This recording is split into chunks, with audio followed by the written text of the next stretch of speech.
And I said at the top of the show, we've got one of the best Olympias of all time because we've got multiple Olympia winners competing against each other, including this young lady, who's Miss Latoria Watts.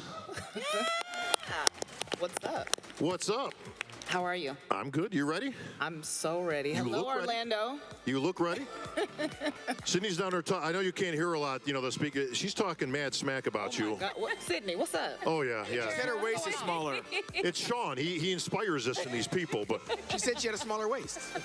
listen, Olympians facing against each other. You're back for the title. Yes.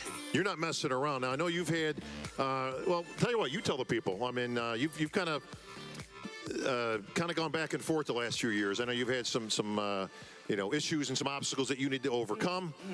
So people kind of went, what happened to Latoria? Where's Latoria? Yeah. Where's Latoria been? Well, 2018, as I had mentioned before, I had to step away for surgery that I needed to have.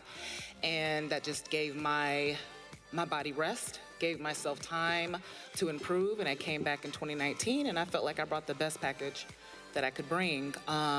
But there's always work to do. And I wanted to improve that.